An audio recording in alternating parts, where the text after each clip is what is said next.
Hi guys, happy, really, Saturday? Yes, happy Saturday. Tomorrow's St. Patrick's Day, my baby boy's birthday. So I'm very, very, very interested in the Djinn. It's everywhere. So, I really want to find one for just to work with, not to control, because I don't, that's not my intent to control them. It's just, work with them. So, making it a lot clearer. My Virgo queen, thank you for letting me see those pictures. I had no idea that they were in vessels already, so I think that's pretty cool that she, through the Ouija session yesterday. Was it yesterday? I don't know. Don't remember. I think so. No. The other day. One day. I had no clue that they were already in vessels. Really what the cards I pulled really corresponded with the colors. So it just everything that you told me after the fact, it kind of creeped me out. So I love that. So, alright, I found 16 spooky, of course, Djinn stories that will freak you out. So, a lot of people think that they're, evil, and they're not. They're neutral. They choose between good and evil. They can have families. They eat. They drink. So what are they? They're made of smoke and fire. Alright, so for the uninitiated, so you have to be initiated, I guess, what I've read. It has to be passed down in some kind of way. I don't know. So, for the uninitiated, Djinn are creatures made of smokeless fire. So, that are mentioned in the Quran and throughout Islamic mythology. So the two most famous jinns are probably the Muslim devil. Alright, so we have two different devils now? I didn't know that. Am I losing time? Where did the time go where it went from the devil to this devil? Alright, the Quran and throughout Islamic mythology, the most famous jinns are probably the Muslim devil, Shaitan. Okay.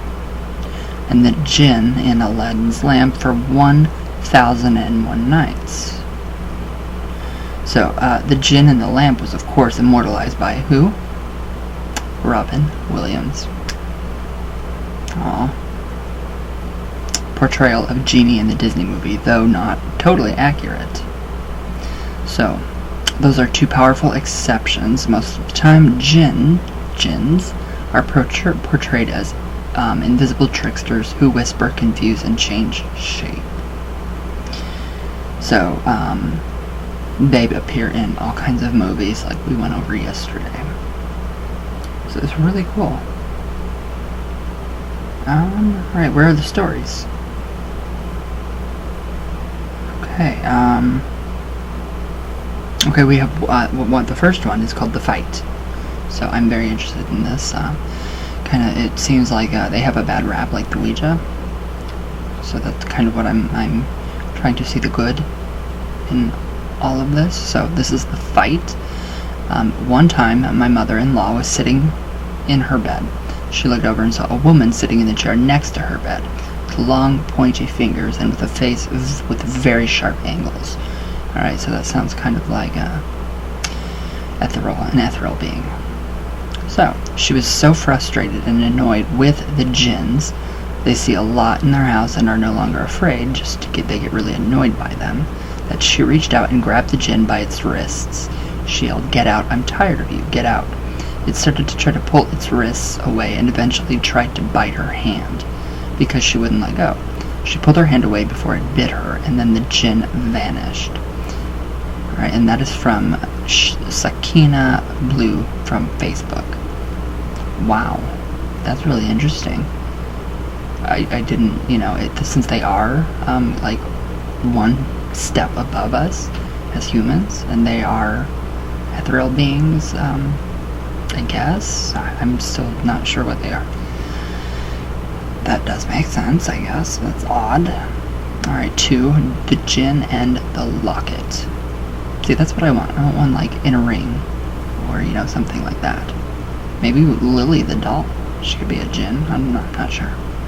So, the Djinn and the locket. So, alright, this one. At my boarding school, we had a few cases of bullying. Djinns do not like bullies. I've read that throughout so many articles last night. In one instance, a bully broke a chain on a student's neck. As soon as that happened, the girl started to speak in a male voice while her body contorted in strange positions. Alright, it said it was a Djinn, and it had traveled from a faraway place. Meanwhile, the bully's tongue swelled and almost prevented her from breathing. Sorry, that's not funny.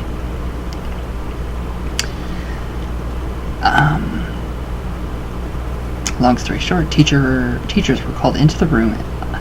Apparently, her parents knew and gotten the chain for their daughter from a shaman to hold the Djinn in.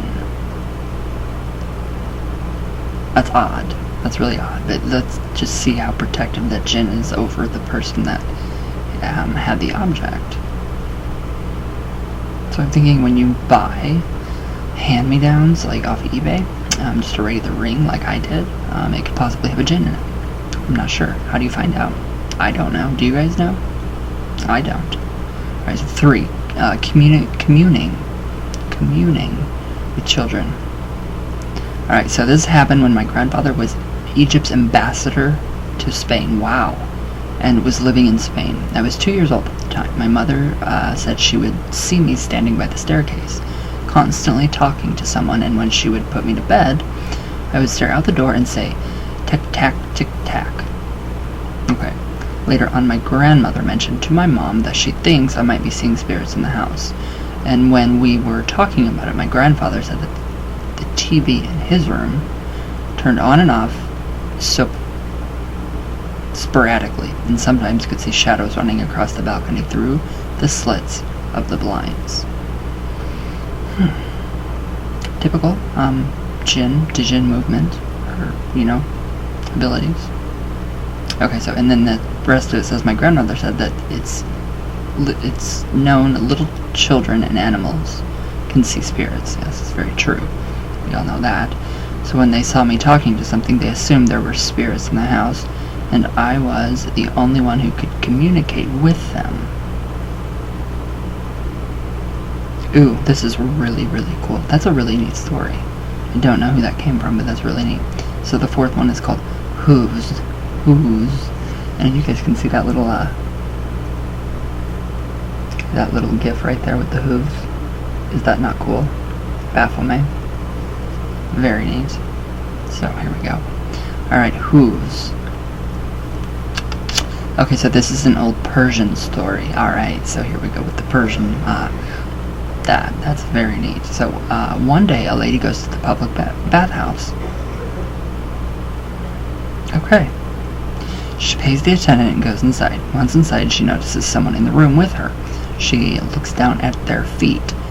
Oh, but instead of feet, the person has hooves. The lady freaks out and runs outside as fast as she can. So she rushes to the attendant and tells her that someone with hooves instead of feet. The attendant looks at her, lifts up her skirt, and asks, like these? Wow. Okay, so it could have been a Djinn. She could have been a Djinn. I don't know. That's really cool. Huh. So, number 5 is the busybody. So, I grew up in an Arab household with many Arab family friends. So, I have heard many scary Djinn stories. Why are they always scary? Why does every spiritual entity story have to be scary? So, okay. A family friend of mine claimed that she went to bed one night and her whole house was a mess. Well, that's because she didn't clean it up from the party that she had. No, I'm joking. By the time she woke up, her whole house was clean. Oh, they can do that? I want one. Where are they? That is amazing. For some reason, that freaked me out when I was little. Oh my god, who would that freak out? That would be impressing. I would pay them. Holy crap. Alright. Every night I made sure that my room was clean so the djinns couldn't clean it for me. What? What is wrong with you? Why? Nowadays, being a wife and a full-time college student, I could only pray that a djinn would clean my house for me. And what the heck, cook dinner as well. Yes, there you go. Why not? That is awesome. Alright, number 6, we have the Night Whispers. So a few years ago, when I was on my third trimester of pregnancy, they are attracted to people that are pregnant. I didn't know that. I would only be able to fall asleep when dawn came. Just as I was about to fall asleep one night, I felt pressure on the end of the bed near my feet, as if someone very heavy sat on the bed, which was weird because I didn't even hear anyone come into the room. No cracking door, no footsteps. Just then an eerie voice spoke straight into my mind. The language was unintelligible and distorted. I knew it wasn't human, but to my surprise I understood what it was trying to say. My brain processed it easily, as if I had learned the language somewhere in the past. It asked me to pray my morning prayer. That's really neat. It's really interesting. They're taking an interest in care in your prayers and your spiritual your spiritual practices. So I was too sleepy and too scared to actually open my eyes. What if its face was suddenly right in front of my nose? That would freak me out too. That's obvious. So I responded in my head, communicating without actually opening my mouth to say a word. Later, please, I'm so tired, I didn't get to sleep, is what this woman said. So, after I said so, the weight on the end of the bed lifted. The air, which was previously heavy with presence, became light and clear. I opened my eyes a little and saw the earliest morning light gleam through my window. My door stood still. No one came in or out. I fell back asleep. I would love for a djinn to clean my house. That'd be amazing. So 7, the landlord. These are all taking place in Persia or the Middle East. So apparently in Saudi, my aunt lived in a house that was always being visited by a particular djinn who used to annoy her family. Well, those are other family members. Once she was laying in bed at night with her husband, she felt that something was off. When she had left the room, she found her husband watching TV on the couch. When they went back to the bedroom to confront the djinn, it just laughed and went away. And how do these people know that they're djinn? How is this knowable? I want to know what they know, so I know, you know? Alright, now here's an expert. This is called an expert. Generations back, one of my forefathers taught Quran, the holy book, to a child from a djinn's family. The djinn child became a Hafiz, memorized the Quran by heart. The djinn's parents appeared in front of my grandfather, and in return, as a thanks, they offered him many different things. There were huge trays full of gold and silver, were brought or whatnot, but he would not accept it. He said, I did this because I believe I will be rewarded by Allah. They wouldn't go. The djinn said, you have done such a big favor to our generations that we want to give you something. So after so many arguments, they wouldn't go. So my grandfather said, okay, then what I would ask you is that you have to take an oath and promise me that for my next 7 generations, you would not hurt anyone or make anyone's life miserable. Wow. It's pretty neat, and that's really interesting stuff. I think so. Alright. Number 9, the territorial djinn. So this one says, my great uncle went to visit his cousins in India. Okay, now we're going to India. His cousins told him that since it was summertime and they would fall asleep in the courtyard together. However, they told him he wasn't allowed to place his bedding in a particular corner. Apparently a djinn slept there, and strange things happened if anyone disturbed that corner. My great uncle said it was nonsense and decided to sleep there anyway. One night he woke up on the other side of the court. He laughed at first and then thought it was his cousins who were pranking him and decided to sleep there again. The The following night, the same thing happened, so he left a note next to his pillow saying, "Stop pranking me, I know there is no Djinn." That night, he said he was pushed off his bed, and his bedding was thrown on the other side. Look at I have a sense of humor. A note was thrown into his lap which said, "I sleep here." The scary part is, it wasn't that dark, and there was no one there. Alright, that's a little creepy, the notes. I mean, and the woman, raising her skirt, asking if these hooves, whatever, look familiar.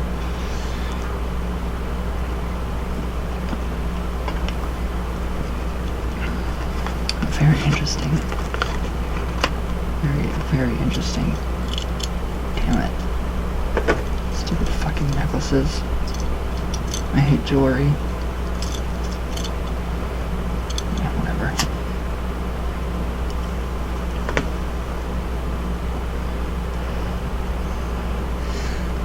That's creepy. That's really creepy. I like that. So, alright, here we have number 10, Mr. Fantastic. This could be another great story about a Djinn cleaning the house or, whatever. Alright, my uncle once told me a story about a couple. The husband used to work in the force, so he would be sent on long trips outside the village.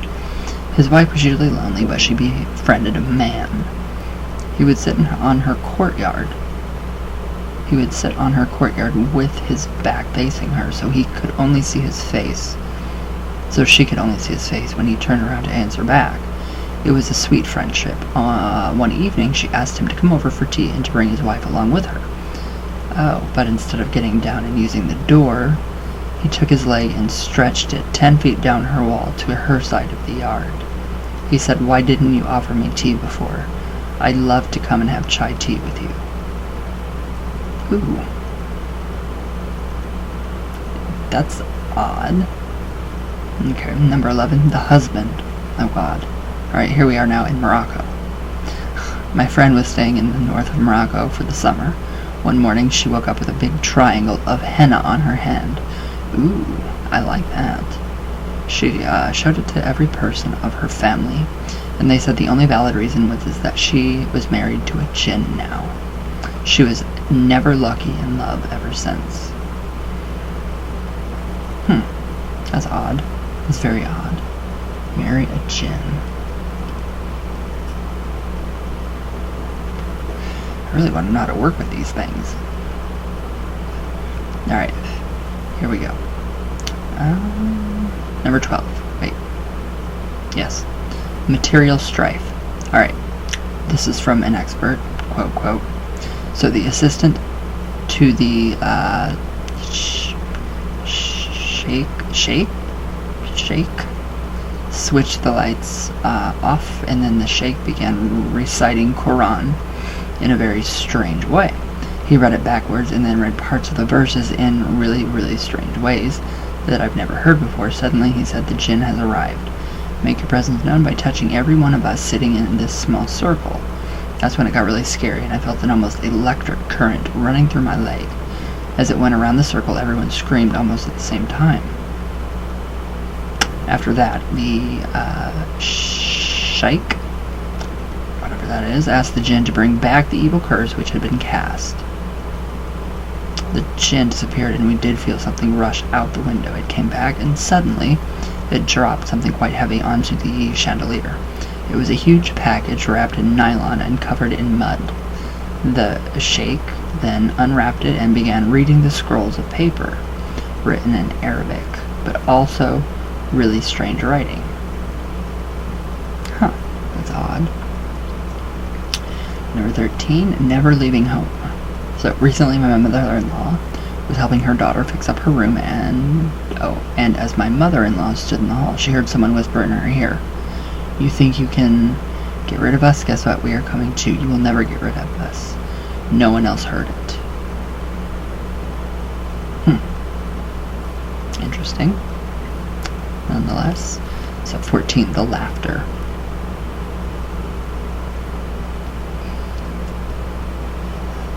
Now I've read that they are, they get mistaken for mental illness.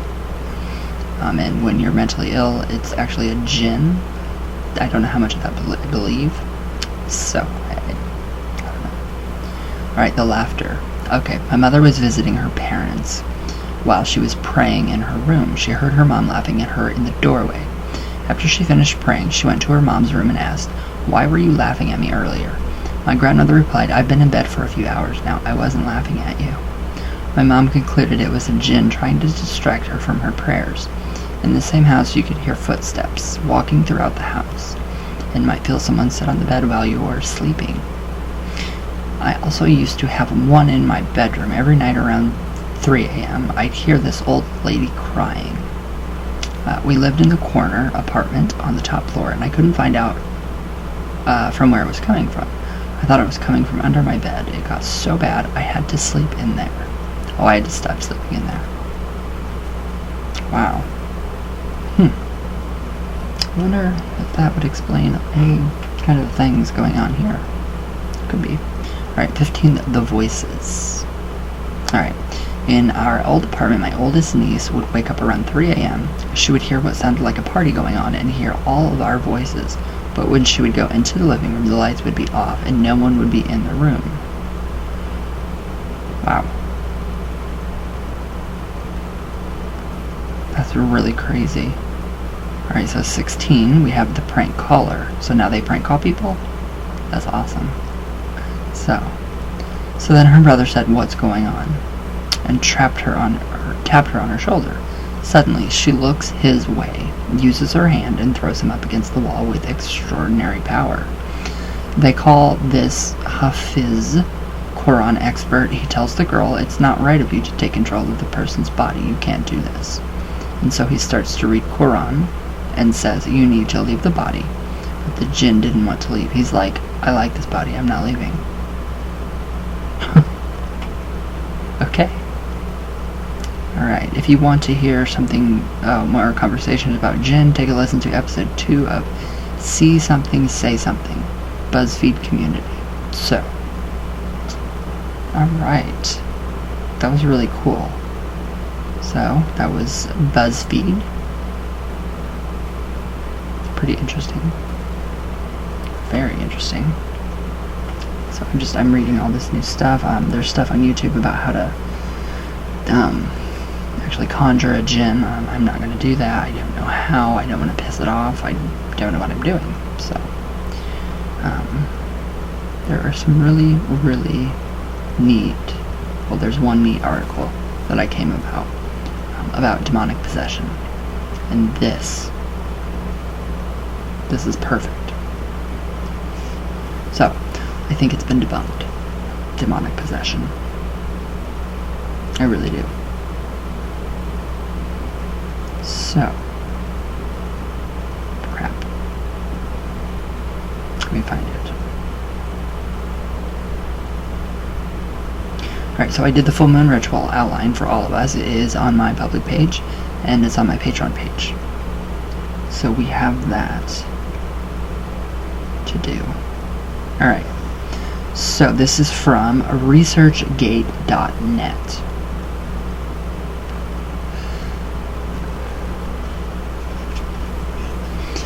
Alright, so really getting into the psychology and the medical conditions of the brain in connection with demonic possession or possession of any kind. So, this is actually, is it new?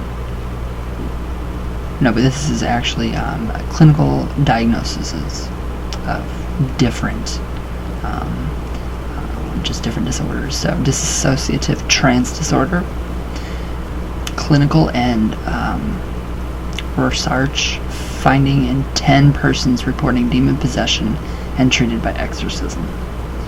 So, okay, although dissociative trance disorders, especially possession disorder, so it's all how you are conditioned. So if you're brought up in a Christian household and you are told that you would get possessed by the devil or demons for using a Ouija or anything, or delving into witchcraft, then that is embedded in you. That is part of your DNA in a way. So it's conditioning. You are being conditioned, controlled. Alright. especially possession disorder, are probably more common than it usually is, though. So, precise clinical data are lacking. 10 persons undergoing exorcisms for devil trance possession state were studied with the dissociative disorders diagnostic schedule and the Rorschach test.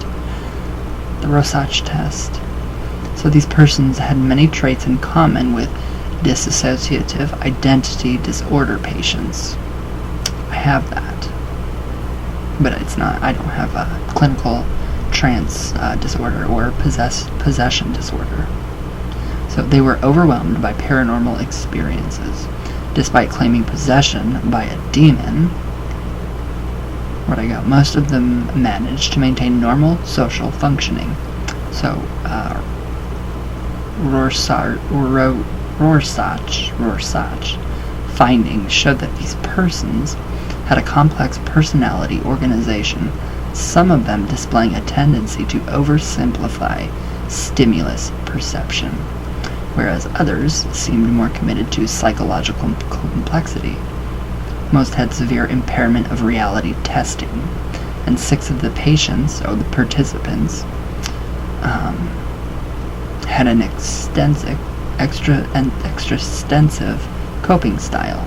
So in this group of persons reporting demon possession, dissociative trance disorder seems to be a distinct clinical manifestation of a dissociative continuum, sharing some features with the dissociative identity disorder. So this is like the clinical journal. This is the Journal of Personality Assessment. So copyright 1996, Lawrence L. Brom Associates Incorporated. This is very interesting. So just a little brief on this. Okay, so dissociative trance disorder, clinical and Rorschach findings in 10 persons reporting demon possession and treated by exorcism. So Stefano Ferratu, Roberto Sacco, and Renato Lazzari, Department of Psychiatry and Psychological Medicine, University of Rome. So, pretty interesting. Alright. So among the categories, its purposes, it proposes for further study the Diagnostic and Statistical Manual of Mental Disorders. So American Psychiatric Association lists dissociative trance disorder, DDT. The research criteria for this diagnosis require the presence of either a trance state or a possession trance state.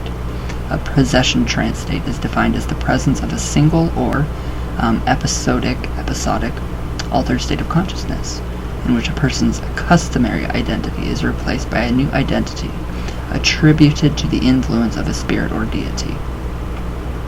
So it's just it's just our minds. It's our minds going through different personalities, alters, different egos. Wow. I love that. So, where'd I go? Alright. The term possession trance as used in the DSM-4 applies only to trance disorders leading to distress or dysfunction. Not all possession states are pathologic. Many trance or possession states occurring within the context of religious experiences, especially those in ritual ceremonies, have a valid individual and social function. So this is intense. This is really intense. And you guys can find this at researchgate.net. And it's pretty interesting.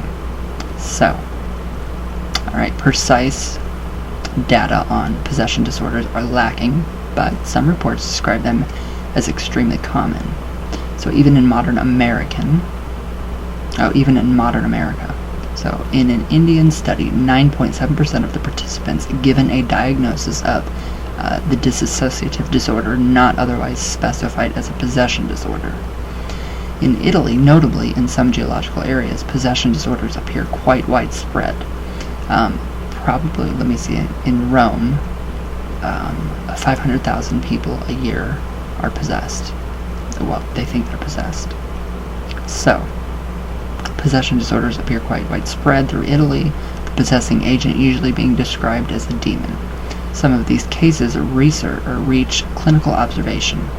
In a nationwide survey on belief in demons and in magic, Mara 1990, 46% of the respondents stated that they believed in the devil. So believers lived mainly in urban areas and were housewives, 56%. Most of them perceived the devil as male. So the same report also noted that those who believed in the devil had a higher incidence of magic and of paranormal phenomena. So conditioning of what you believe. In Canada, Ross and Joshi, 1992, using a structured interview, the Dissociative Disorder Interview Schedule, DDIS, Ross, 1989, found high rates of paranormal experience even in the general population. As many as 0.6% of the participants reported experience demonic possession. So this finding prompted Ross and Joshi to propose conceptualizing paranormal experiences as an expression of the normal human ability for disassociation. So, are we being saved from something if possession is real?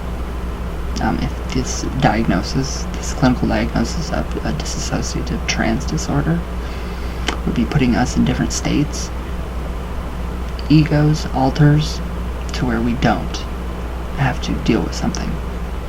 The fight and flight mode. So the fight and flight, the fight would take over, and it would be a different personality, or an alter, or something that you are conditioned to. That's pretty interesting. Really interesting. Alright.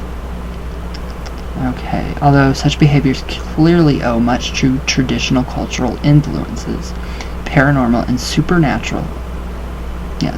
supernormal beliefs are common throughout modern society. Many of these beliefs arise from personal, extraordinary experiences. So, at least theoretically, DDT shares a notable clinical similarities with dissociative identity disorder, DID. And I know that because I have that, mainly an altered state of consciousness, with an identity addressed in one recent, apparently rarely diagnosed. In Italy, DID has been addressed in one recent publication only. Skepticism about DID is widespread in the psychiatric and psychological community in Italy, as far as it is in Europe and the United States.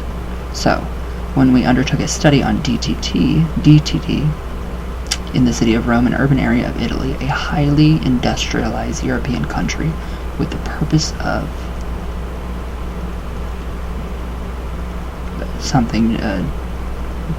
delineating the clinical features of a person who displays this behavior. Participants were diagnosed according to the DSM-IV option book. So, criteria for trance disorder. These have been now incorporated into the DSM-IV. So, participants and diagnosis. To recruit individuals for study, we contacted the official exorcist of the Rome diocese. After preliminary agreements, one of us was allowed to observe the ritual. So, this is crazy, seriously, because Rome is nuts. Now it is, to me. Exorcisms held twice a week in a room near the church vestry. In 1 year, the observer attended more than 400 ritual treatments involving over 100 people. Wow. That's nuts. It's like a virus, a germ. So,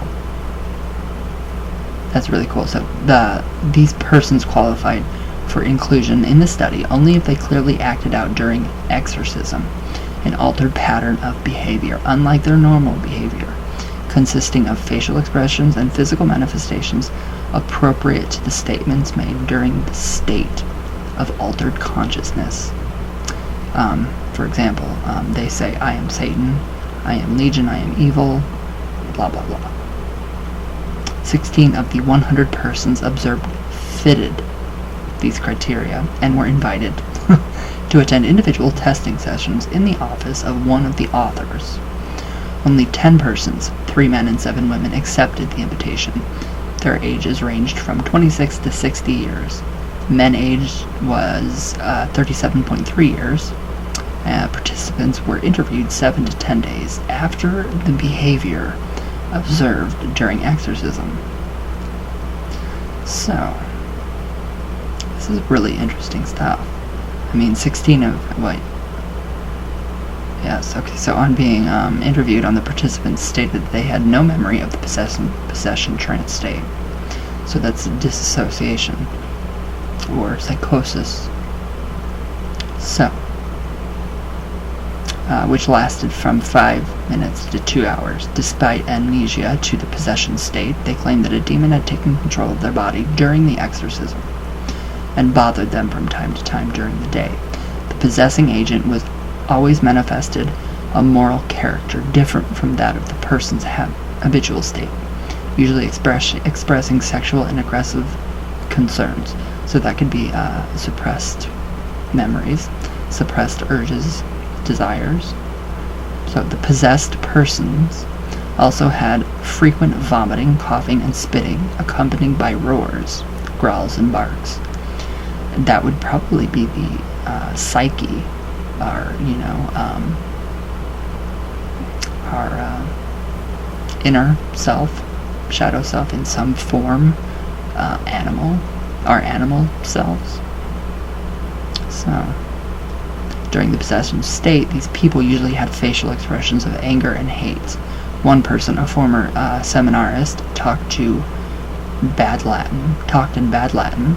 The possessing agent in these cases, always a devil, usually identified itself as male. So the state of the possession state included in all persons observed remarkably similar behavior, differing only in the degree of hostility. That's interesting. Alright. So in the number of accompanying behaviors and in the claims made during the trance, the possessing agent was usually lucid. It stated its identity. Lucifer, Satan, or Asmodeus cursed the priest, the church, and God, expressing disgust for the body it had possessed. Okay. So, and in some cases, claimed memories and congratulated itself on having created the body it had entered. So much trouble. Motor behavior always became intense, agitated, and aggressive. The eyes rolled, and the voice became deep and gloomy. I think it's been debunked. I honestly do. I really honestly think it's all been debunked now. Demonic possession. This is just too good. So, the participants were white and were Roman Catholic practitioners. They all asked if the examiner believed in God, stating that it was difficult to speak about these issues with someone who did not share their religious beliefs. So it's in the belief system of what you're brought up in. So if you're brought up conditioned to think that, I don't know, that Indian people are bad, or Jewish people are, of the devil, I guess, then that's what you are going to project. You're going to project all of that in your life unless you change it. So, alright, so duration of treatment with exorcisms range from 3 months to more than 4 years. Wow. So that's really, between going to a psychiatrist or a psychologist or EDMR trauma therapist, that they put you in trance. I've been in trance with my EDMR therapist for overcoming trauma and PTSD. I think within our minds we don't use all of our mind. there are small boxes where our trauma is, it's placed. We file it away, and it's, in a box that says "Do not open." Now, when we get around triggers, say, okay, these people act out against having a cross placed on them or holy water. So those people, they were raised in that tradition, and I don't even know what I was going to say. Evidently, it was a trigger of something bad, so they acted out. That's how I'm seeing it. 3 months to 4 years, though, for possession. So most participants had always done exorcism treatments with the same religious practitioner, some also with their local parish priest. So the possession phenomena caused all participants considerable distress. They spontaneously claimed constant difficulty in praying and a repulsion to holiness, problems that troubled them most of all during the Sunday Mass. They also described having paranormal experience such as spirits moving things around in the home, misfortune, and unexplainable nausea and vomiting. All firmly believed that on occasions a demon took control of their body. They fully accepted the demonic intrusion in their lives. Okay, they believed it, they accepted it. There you go. Manifestation. Boom. It is a self-fulfilling prophecy. So, complaining of the distress is caused them... distressed. It caused them, and of how these unexpected manifestations disrupted their daily activities. None of the 10 persons was undergoing psychiatric or psychological treatment at the time of the interview. So, during previous psychiatric treatment, 2 had received a diagnosis of schizophrenia and had been treated with neuroleptics. Case 3 and 9, they had interpreted treatment because of side effects. 5 had received pharmaceutical treatment for a recurrent depression episodes. 1 had a possible diagnosis of epilepsy as a child. They all claimed that psychiatric treatment had done nothing for their symptoms, whereas the religious ritual had brought some improvement. Nearly all of them said that exorcism helped to keep the demon under control, so that it pestered them less after the session. It's crazy. It's so amazing that this is literally a book. On the brain, on our behavior, on all of this amazing stuff that our mind does. It's just so amazing. I guess there is the possibility of being possessed, but I don't think it's anything like what you see in the movies. I don't even think anything can really enter your body. I guess the flu, a virus, a bug. So that could be, if you're withdrawing from a drug, like, for instance, when I was coming off of Kratom, I felt possessed, but I knew I wasn't, because I don't believe in it, so I wasn't scared of that. So I can't be scared of something that I don't believe in. I thought it was really cool, though. Not coming off of that, but, people know, you guys know, people that, have withdrawal from a drug, you all know exactly how you feel. You feel like you're possessed. You feel like somebody has invaded your body. Also, signs of a panic attack. So, wow. This is some really amazing stuff. So, okay, so psychological testing. During the pre-test interview, the interviewer, Stefano, told the participants that the tests were designed to define their condition better. All participants were administered the complete DDIS translation into Italian, the standard progressive matrices 1938, and the Rorschach. So, for reasons of confidentiality and protection, the test administrator was not blind to the diagnosis. While doing the tests, 2 persons felt bothered by the inner presence without entering into an overt possession state. So the observer merely noticed an eyelid flutter in one participant and the other a change in handiness occurring during the session. According to the participants, the possession state reached its full expression only during an exorcism, and never did so without the presence of a priest. Only 3 participants reported the occurrence of a full involuntary possession during religious ceremonies, so the examiner never attempted intentionally to switch the person from a habitual conscious personality state to a possession state. Wow. Only 1 participant, the one that had been bothered during the test, reported experiencing increased negative activity after testing. Wow. Okay, and we get a chart too. We get a chart. If I can see this. Alright, so. Oh, it's all in Italian. I don't know how to read Italian charts. Okay. So they give you, okay, so like table, let's see, table dissociative disorder interview schedule findings in the dissociative trance disorder person. They give you alcohol abuse, drug abuse, depression, suicide attempt,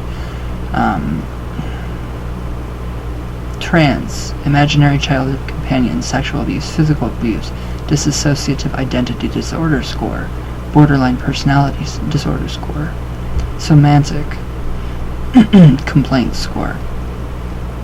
And then table 3, we have, let's see, percentages of paranormal experiences reported by the dissociative trance disorder persons. This is really, really cool. These numbers are impressive. Alright, mental telepathy, 30%. Precognition, 60%. Telekinesis, 30%. Precognitive dreams, 50%. Deja vu, 70%. I had deja vu yesterday, really bad. Other forms of extrasensory perception, 10%. Possessed by a demon, 100%. So that was their belief, 100% that they believed it, and they allowed it. So possessed by a dead person, 30%. Possessed by a living person, 0%. Possessed by other power or force, 10%. Contact with ghosts, 50%. Contact with poltergeist, 20%. Contact with spirits, 40%. Knowledge of past lives, 30%. And activity with cults, 70%. Wow. Wow, so okay, out of all of these people, the 10 people, 1 through 10, the cases, so everybody, almost everybody reported yes to alcohol abuse, drug abuse, wow, depression, suicide attempt, trance, physical abuse, sexual abuse, dissociative identity disorder score, wow, 10, 7, 14, well, I guess 14 is the highest you get, 20.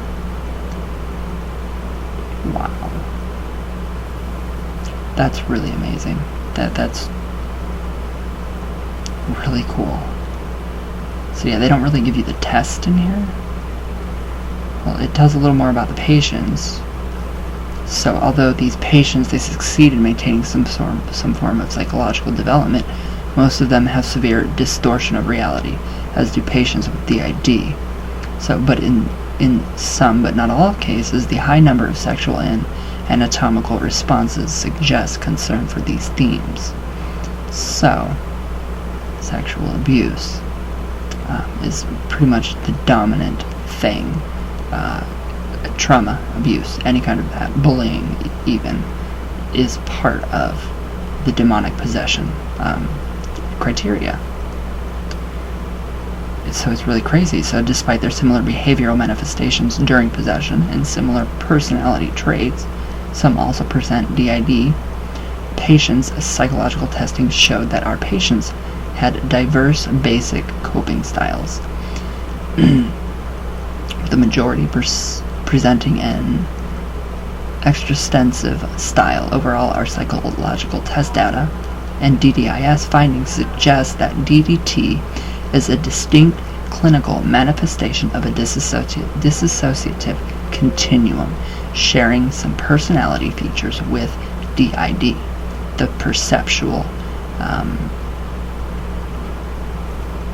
difficulties in these persons, as well as the extensive coping style, may contribute to the development of severe disassociation in particular environmental situations. So basically, is our brains protecting ourselves from what we think is going to harm us. Wow.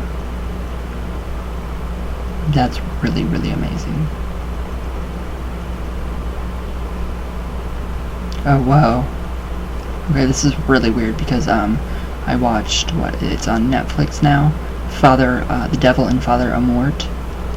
Acknowledgements.